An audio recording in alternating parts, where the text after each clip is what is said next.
Les membres du Conseil de sécurité de l'ONU ont souligné ce lundi, dans une déclaration, l'importance pour les autorités haïtiennes d'organiser des élections libres, honnêtes et démocratiques d'ici la fin de l'année dans le pays, afin de préserver sa stabilité politique. Dans une déclaration présentée par le président en exercice du Conseil, l'ambassadeur du Pakistan Masoud Khan, le Conseil a recommandé vivement à tous les acteurs politiques haïtiens de redoubler d'efforts pour préserver la stabilité et le progrès réalisés au cours de l'année dernière. Le Conseil de sécurité de l'ONU a rappelé que la MINUSTAH était disponible pour fournir la logistique et une assistance en termes de sécurité pour ces élections. Les médicaments contrefaits font plus de victimes en Haïti que le choléra. C'est ce qu'a révélé le président de l'Association des pharmaciens d'Haïti, Denex Frédéric. Il a également affirmé qu'une grande quantité de médicaments présents sur le marché haïtien peuvent s'avérer toxiques ou inopérants du fait qu'ils soient périmés ou mal conservés. Par ailleurs, le président de l'Association des pharmaciens d'Haïti, Denex Frédéric, déplore que la très grande majorité des pharmaciens de la zone métropolitaine fonctionnent sans autorisation du ministère. Monsieur Frédéric fait appel aux autorités pour réguler ce secteur. En tant que pharmacien, et m'occupe poste de pharmacien départemental du Nord-Ouest, nous connaissons des tonnes de médicaments expirés les mains d'inspection, m'a retiré sur l'étagère des pharmacies et même dans certains hôpitaux, côté qu'il y a des médicaments gratis. Mais ça ne veut pas dire que tu es mon bout de ça. Qui étude qui fait? Qui étude qui fait pour dire comme ça que il va tuer le monde? Un médicament, depuis pas respecter les normes de conservation pour bien conserver, il pas respecter dose moléculaire là-dedans et son médicament qu'on fait pour ce médicament ou pour médicament par rapport à une maladie qu'on a spécifique qu'on gagne ou telle maladie ou pour tel médicament pour lui. Donc imaginez ou pour un médicament qui pas aucune substance là-dedans, aucune matière première qui ça fait. Ou imaginez qu'au malade, pour une maladie ou pour un médicament. Et le médicament pas répondre à la maladie gagne ou peut même si pour prescrire un vrai médicament non en termes de non et que la molécule même ce qu'on appelle le principe actif qui va guérir, il n'y a pas de médicament. Ça fait. On mourir. Alors, qui étude qui fait? Est-ce que dans un pays, ils font étude pour tout le monde a mourir? Ça veut dire, ils disent, Makanda a tué, l'autre bagaille, c'est naturel. Donc, ils ont contrefaire quelques médicaments. Quelques médicaments en contrefaçon. Qui étaient comprimés, qui étaient sirop, qui est même une injection. Donc, c'est en vigilance pour nous gagner, pour nous contrôler ça, pour ne pas arriver. Donc, l'État lui-même, les pouvoirs publics doivent jouer au parti champal pour renforcer la sécurité dans le pays pour que les médicaments ne soient pas tellement entrés dans le pays. Dans le pays. Donc, et nous-mêmes, en tant que professionnels de la santé, professionnels du médicament, pour nous veiller tout, pour nous capables de protéger la population contre les médicaments qu'on doit faire, que nous relais des tueurs silencieux. La plateforme des syndicats d'enseignants a réalisé une visite guidée ce lundi dans certains lycées de la capitale. Cette tournée avait pour objectif de permettre aux membres de ces organisations syndicales de constater l'état de fonctionnement de ces établissements scolaires 3 ans après le séisme.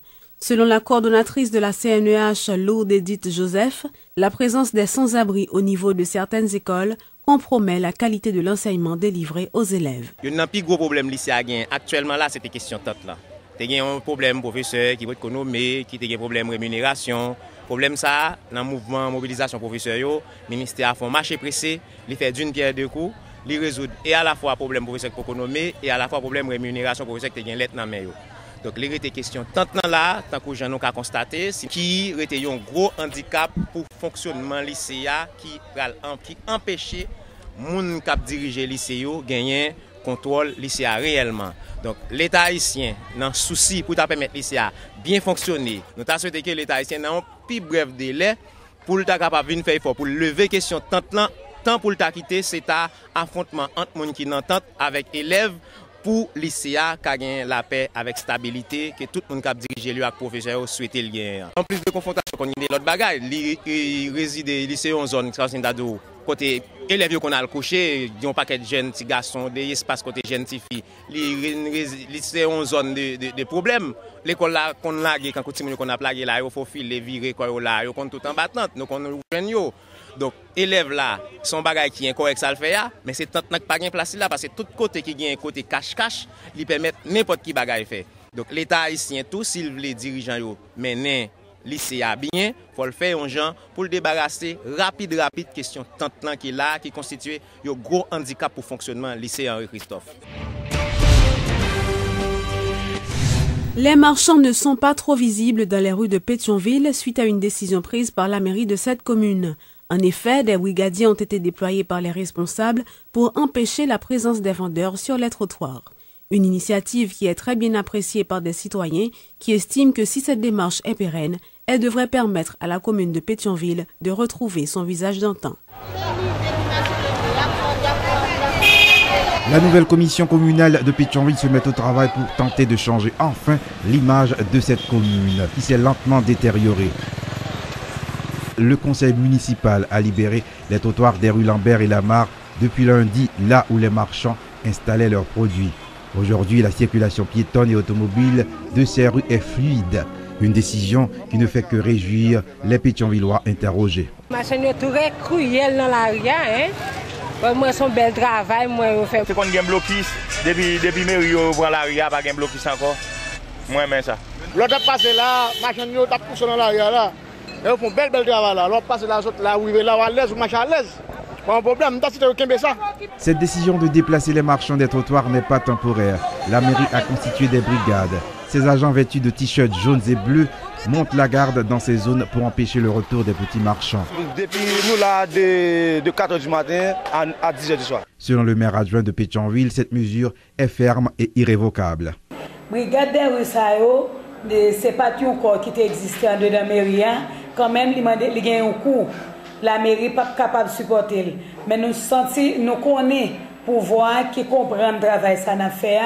Yo même tout yo pral aider nous pour nous capable kembe à travers budget nous et puis tout ensemble de citoyens qui dans commune dans business et là nous regarder toute qualité comme Pétionville au niveau commerce nous demander au support yo et nous pral voyer budget ça ba yo dans la mesure du possible pour capable aider nous pour nous capable atterrir avec brigade ça. Cependant, des Pétionvillois souhaitent que l'équipe communale se penche sur le nettoyage de la commune pour refaire d'elle ce qu'elle était dans le passé.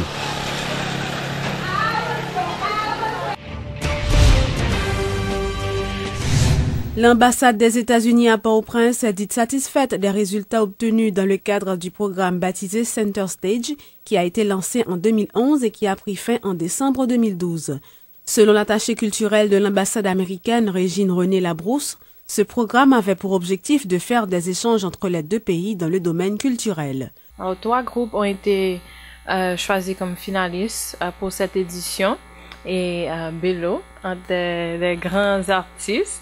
Il y a aussi Jean-René Delsoin, centre de danse, et aussi Tiko Kawanganegas pour partager la culture haïtienne avec les Américains. Chaque groupe a fait une tournée d'1 mois aux États-Unis à travers le pays pour partager un aspect de la culture haïtienne avec les Américains. C'est très difficile pour les Américains qui ne voyagent pas de vraiment comprendre les Haïtiens et puis avoir des relations pour connecter puisque les médias nous montrent là-bas. Et à travers ce genre de programme, ils ont pu vraiment voir la richesse de la culture haïtienne. De son côté, le chanteur Jean Belloni Murat, alias Bello, qui avait pris part à ce programme, a indiqué qu'il était fier de représenter Haïti à cette activité qui lui a permis de partager ses connaissances avec les Américains. Je pense que c'est important d'avoir ce genre de programme parce que Haïti, c'est pas un pays qui a seulement besoin de donations. Donc, on peut faire des échanges. Et donc, je suis très content que l'ambassade américaine, que le département d'État a pensé à créer un programme d'échange où on n'est pas seulement là pour recevoir, mais on est aussi là pour donner, pour échanger.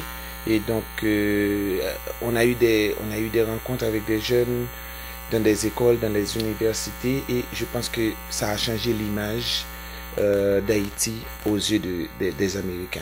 Donc, on avait vraiment de bonnes conditions pour performer. Bon, déjà, on est des artistes professionnels.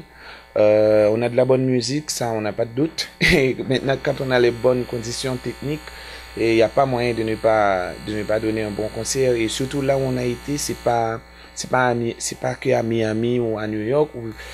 il n'y avait que la communauté haïtienne. C'est vrai qu'on a eu quand même la participation des Haïtiens de la diaspora, mais surtout, là où on a été, c'était vraiment des gens qui n'ont pas nécessairement eu un contact avec la musique haïtienne ou la culture haïtienne. Donc c'était des curieux qui étaient là, qui nous regardaient, qui nous attendaient. Donc on a fait de très bons concerts.